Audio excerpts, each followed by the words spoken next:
My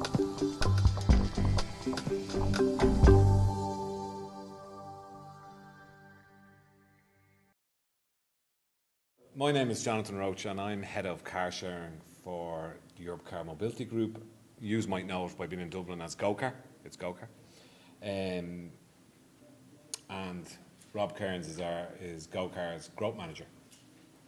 So, a little bit first of all about the Europe Car Mobility Group, who own GoCar. And then we can you might understand where we're coming from and what we can bring to your companies and employees over the next couple of years, or solutions that can be provided, not just by ourselves. So whenever anyone normally thinks of Europe Car, which I did all the time, it's renting a car at the airport when you're on holidays, or if you had an accident or insurance company car, getting a replacement vehicle, or someone gouging you for vehicles or for damages when you do that. But car rental, it's not just, Europe Car is not about that now. For the last few years, it's changed its name into the Europe Car Mobility Group, and that's because it's much more than a car rental company. It's a multimodal mobility solution company, and it's easy to say that, but it actually is. Europe Car in Ireland used to be a franchise up until 2 years ago, but because one of the main things, because of GoCar, it's been Ireland's Europe Car has been made a corporate country out of 12. Europe Car Mobility Group is the biggest car rental company in Europe. But a big reason for us becoming part of the corporate family and not a franchisee anymore is because of the success and the learnings of GoCar, which is GoCar, bike sharing, other kinds of sharing of transport is the future. And Europe Car Mobility Group see ourselves playing a leading role in this kind of new ecosystem. Like, I think when I was growing up, looking at Back to the Future and seeing hoverboards, I probably thought, I'll never see that happening, but now my kids, probably your kids, or people you know, are going around on hoverboards. So things do change pretty quickly, and we kind of have to change with it. To prove that we're not just kind of saying we're multimodal and we're not just a rental company, these are all the brands that the Europe Car Group are own, or have a large shareholding, or want as part of the portfolio in mobility. Snapcar, it's your car at home. You can go on a platform and rent it out to your neighbour down the road. It's not in Ireland yet, but it's in Europe, and you've probably heard of other kind of applications like that. Brunel, it's chauffeuring service. GoCar's obviously up there. Ubico is another car sharing platform which we're kind of part of. There's Scooty, which is hiring scooters in Brussels. There's obviously the rental car, and Wanderloo, which is it's an app where you can go on and book any kind of train, plane, car sharing, anything you want within Europe. Again, the big challenge for companies like ourselves is to connect it all together and make this new ecosystem of mobility open to all and easy to use. That's because there's all little bits of parts of stuff around, but it's connecting everything. Like, the world is changing from autonomous vehicles to electric vehicles. The reality is it's very, very difficult to link them all together, and that's what we're actually trying to do. There's a massive urbanisation going around the world in the next 10 years, and demographics kind of explosion. It's all city related. We've heard in Ireland about the whole Greater Dublin area and Leinster. That's even going to get even bigger over the next 10, 20 years, and it's happening in every major city around the world. Exact same thing happens. the exact same problems you have, I have, traffic in the M50 and the M1,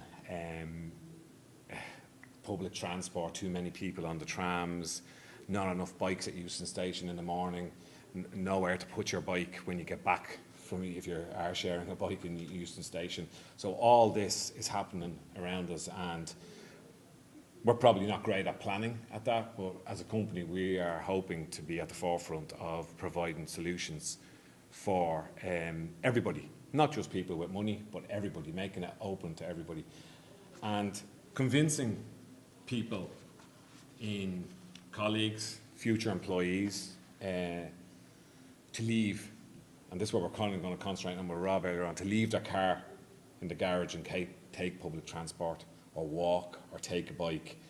It is a challenge. We hope to have, with GoCar, we do have a solution that people do leave their car at home, do even sell their car or not have two cars, and they use GoCar and car sharing as a solution for that. There's a lot of barriers to knock down. You can talk about mileage attractiveness, grey fleet. So we need to kind of offer employees and companies maximum flexibility.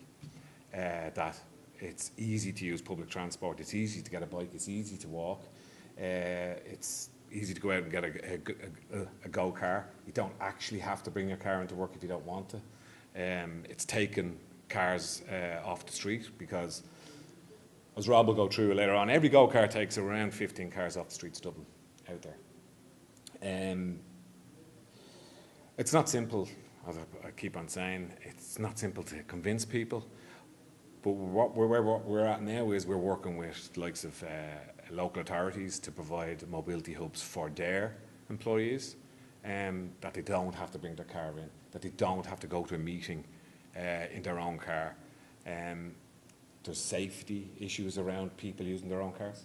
A company doesn't know if they've checked their tyres, to check the oil, if there's an accident. And this is becoming more and more apparent, where it's a horrible word, but it's used, corporate manslaughter. And it has happened where an employee has gone to a meeting in their own car and had an accident, there's been a tragedy, and then there's obviously follow-up from that. So mobility and having options for employees does impact. It's a big thing. People don't always realise it's a big thing, but even if someone's coming from abroad or from another part of the country, where they're going to live, knowing how they're going to get to work in, does impact on maybe them making a decision, how productive they are, and can sometimes be a deciding factor if you want that special person for a job. Can be. So what we all should be doing is, and what we try to do, is give the best options there to current employees and employees that are where we're trying to get in. Because maybe some employees don't want the company car, because straight away it's always company car, blah, blah, blah, and it's just a given. But maybe they're going to live in the Liberties. They can walk to work or cycle to work.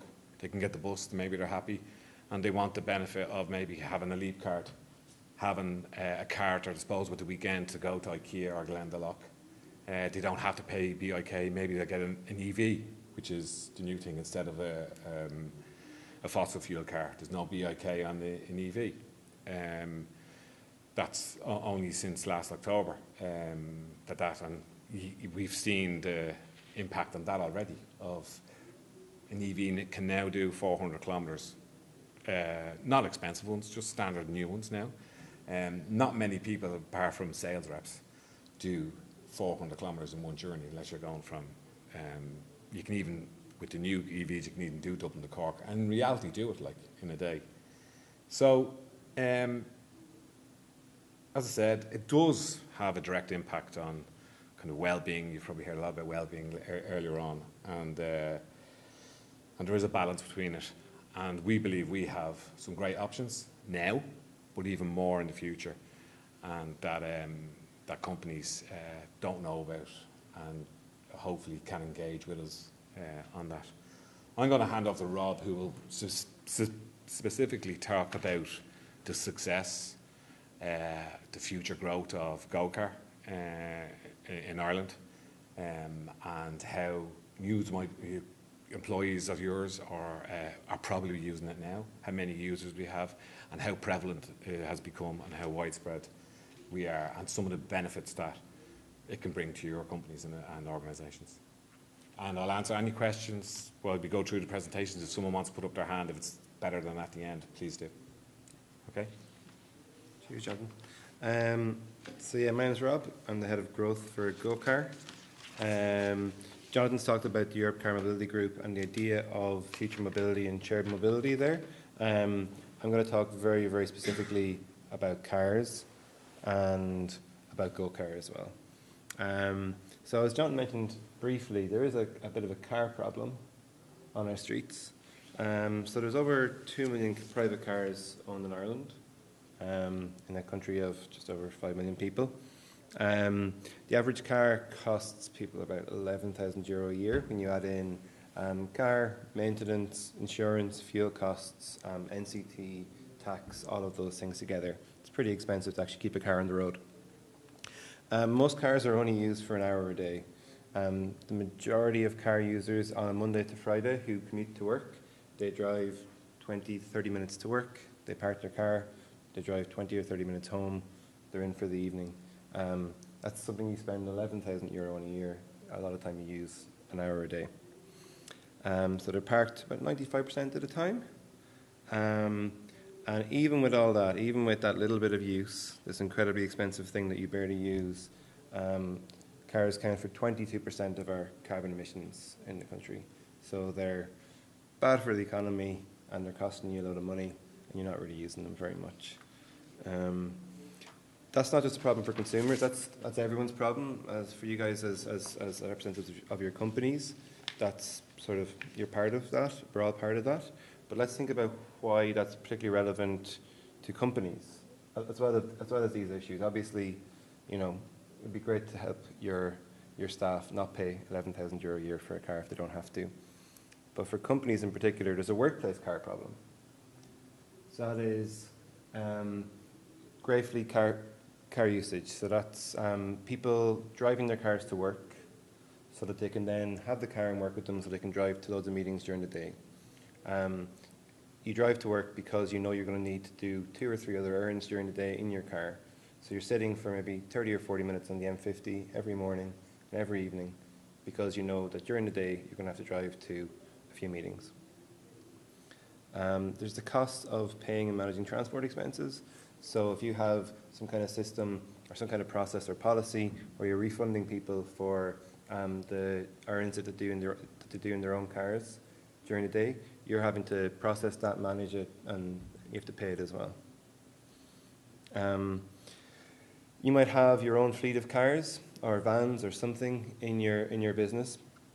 You might have 2 cars or 2 vans, and if multiple people need them, if there's 6 or 7 different people who need to go away for meetings during the day around the same time, you're not actually getting the use out of them. They're both gone, and everyone else is looking for taxis or some other form of transport.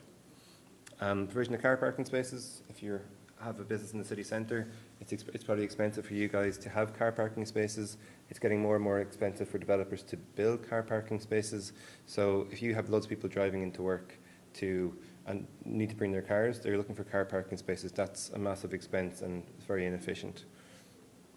And then it's a contribution to your carbon footprint. If you have people who are driving to work to come and work for you, and they're then doing other errands in their cars, that's part of your business driving up your carbon footprint.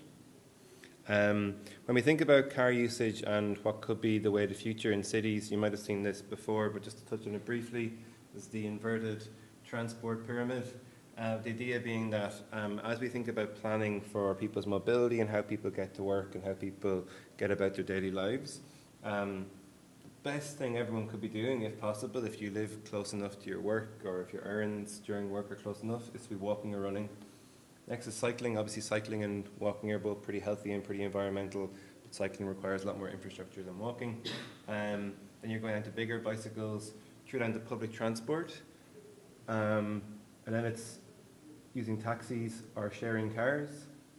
And then the worst two are your own car or flying. You definitely shouldn't fly from Dublin 16 to the city centre. It's not very efficient at all.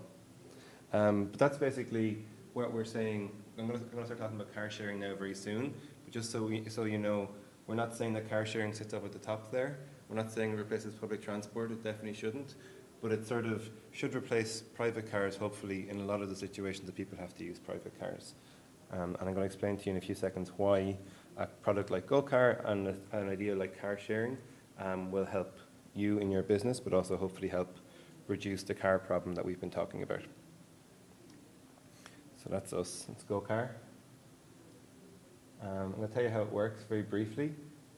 So someone who wants to use GoCar, it's actually very easy. You just go onto our website, gocar.ie, and you sign up, or you download our app, the GoCar app from the Play Store or the iTunes Store, and you download it and you sign up. Signing up just involves, obviously, your email address, some contact details, and you have to upload your driving license as well, so we know you can actually legally drive. It's quite important. But it's actually a pretty quick process. It's all online. It's all a couple of minutes of an upload. And you can make a booking pretty quickly. Once you're validated, you can make a booking on our app. You can just go on, see where the nearest GoCar to you is, choose a time that you want to book it for, and just make the booking. Your car details are on the app, so you don't have to mess around with anything like that. It's all very easy. Then when it's time, you just go pick up your car, and when you're done, you just return it to the base. So if you pick it up outside the door here on Pierce Street, go about, do your errands, do whatever you need to do, park it on Pierce Street again where you got it, or near where you got it, and you're done. You don't have to worry about it. You don't have to worry about extras for insurance, you don't have to pay for the fuel, and the first 50 kilometres that you use it for are free as well. There's an hourly charge, but then the first 50 kilometres you use are free as well. So there's very little hassle other than paying through the app, taking the car, bringing it back. That's the user experience that we see. So it's very handy, very convenient. Just do it on your phone. It's very cost effective because you're not paying for insurance or fuel for most journeys. And it's very sustainable as well because it reduces car ownership, and also you have fewer cars in the street. If everyone's sharing cars, you have fewer cars parked in parking spaces or on the side of the streets.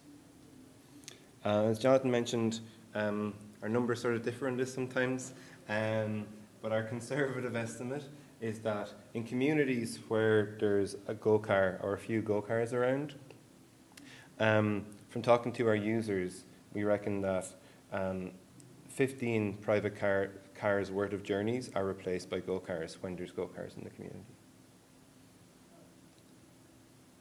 And so just the last bit about, or one of the last bits about our company particularly, is we have about 30,000 plus members in Ireland. We have 500 cars or vans in 18 counties around Ireland, not counting countries. So our main product is like a small city car, but we do have larger cars. We have kind of medium-sized vans and larger vans as well. We also have a small number of electric cars coming onto fleet. And the company's just over 10 years old. It was launched in 2008. And just to let you know a little bit about why we also think that we're a pretty sustainable solution. So Dublin City Council, when they looked at their commuter census data, they saw that generally people coming to work, about 34% of people drive to work in the mornings. We find that the people who tend to use GoCar are people who are pretty public transport and cycling and walking savvy, because when we survey our users, we find that the people who use our service, more than half of them cycle or walk to work in the morning, and they use a GoCar when they need it. And also, they drive very little, and they use public transport when they use a GoCar when they need it. So the point is that we know that public transport and cycling and walking is the best possible and the most efficient way for people to be commuting, but we think that by providing GoCar to people who want to use public transport and cycle and walk, then they have access to a car when they need it. And just, this might look a little bit like some of your stuff, especially for urban-based companies. So 80% of our users don't own a car. Over 40% have told us that the main reason they're able to live in the city and not own a car is because GoCar exists. if it didn't, they'd have to buy a car to do their normal day-to-day. Over 60% use public transport at least once a week, and about half of them cycle at least once a week.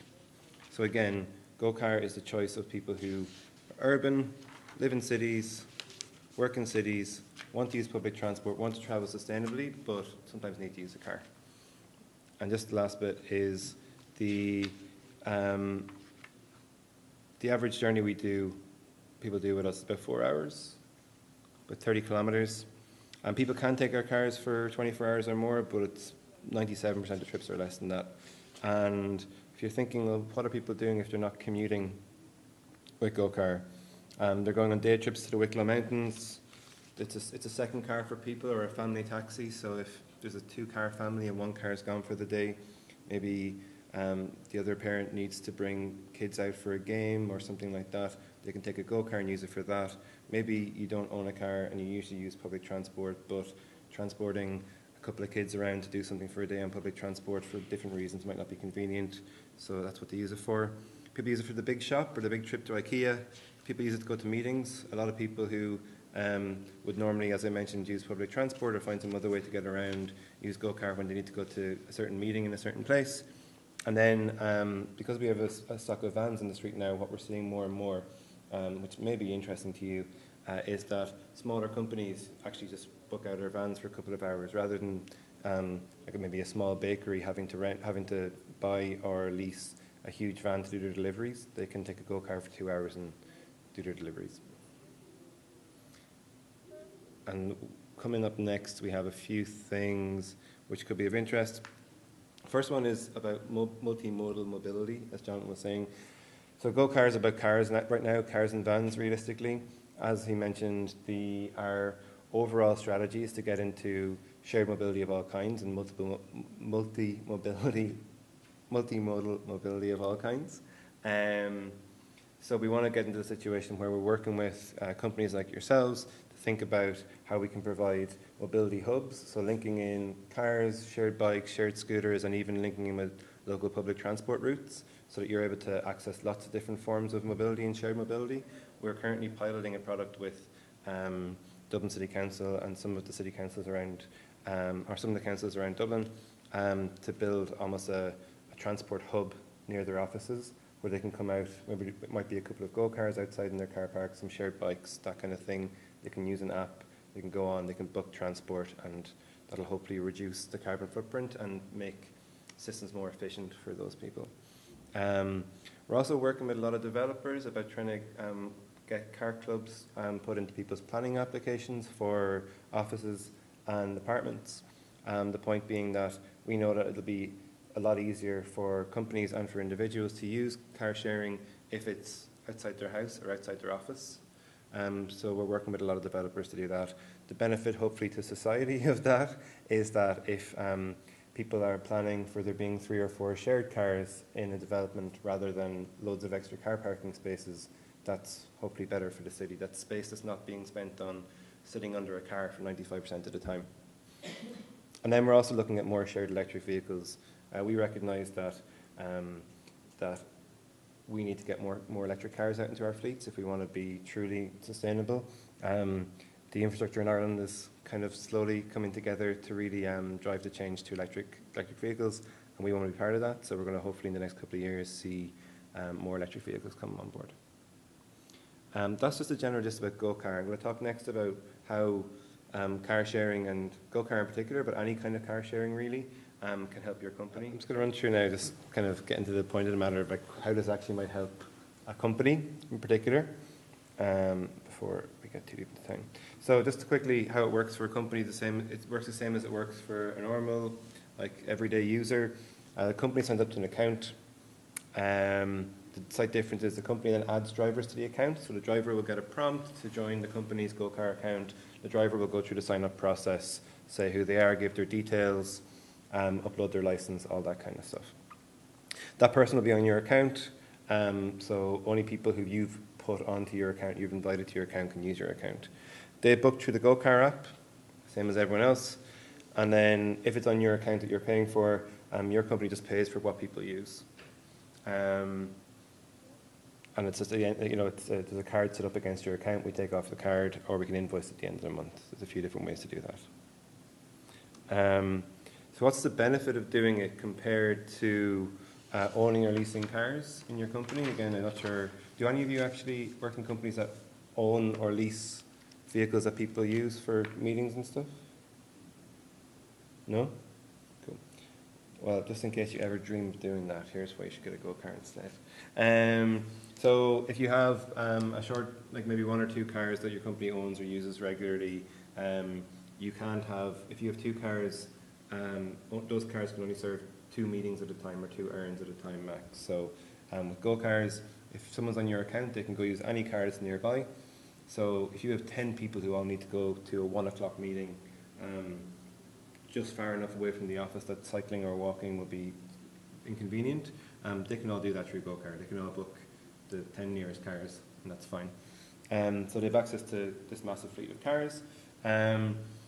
It's a fully automated system, so there's no person at reception you're calling to book you a taxi or whatever like that. There's no keeping handwritten logs or Excel documents. It's all automated. There's no human error possible. There's no chance that you're going to come down to reception and be told, oh no, the taxi wasn't booked because someone was confused or whatever like that. No management of an internal transport logging system. It's all online. And there's a full breakdown of like the driver, the dates that you use it, the times and distances. So if you want to see who used your cars, when to use them, all that kind of stuff, you have that all really easy. Also really quickly on this one, because it's not applicable to all of you, but it means you're not doing maintenance. There's keyless entry to the cars. It's all done through the app, so you're not going to lose keys. Go-cars have free parking in Dublin City Centre, so you can park at any plain display spot for free. Legally. Very important. And this is the thing that John was saying that could be useful if you had a go-car membership, even if you're not replacing your own fleet. But if you had a go-car membership for your team, you could opt to say that's something that our staff are allowed to use, 9 to 5, Monday to Friday. Or you could say that's something our staff are allowed to use all the time. So it could actually be a nice employee perk for people if they can use that for their errands, but then at the weekends they can also go on the company's app and a company's account and book a go-car. Grey fleeting, which we referred to earlier on, so people driving their own cars to work so that they can then go for meetings and do errands. The benefits of having a go-car account instead of doing that is, number one, people aren't driving to work so that they can go on a meeting. They get the bus to work or the train to work, and then they can take the go-car nearby when they need to go to a meeting. There's no reimbursements for people's transport to meetings. And there's better vehicle use planning, like we said. It's not like we went into a client recently who said that when they went to a meeting the previous week and 3 people had to go to the same meeting, 3 people who sit in different parts of the building, and 3 people drove their private cars to that meeting and drove them back to the office. Whereas if people can book a go-car, it's you might get better more. People use the app, you can get more consistent and better vehicle use planning. Our cars are fully insured for business purposes, unlike personal vehicles, and there's less wear and tear, and you're not relying on people's personal cars to be available when you need them for meetings. Instead of using taxis, cheaper. So if your company's using taxis a lot, instead of having your own car or using a car sharing situation, you're paying a lot more money probably. There's a lot more flexibility here. If people's plans change, if you get to a meeting and you're told it's actually moved to another office or something like that, there's a lot more flexibility with a shared car. You're not waiting around for taxis as well.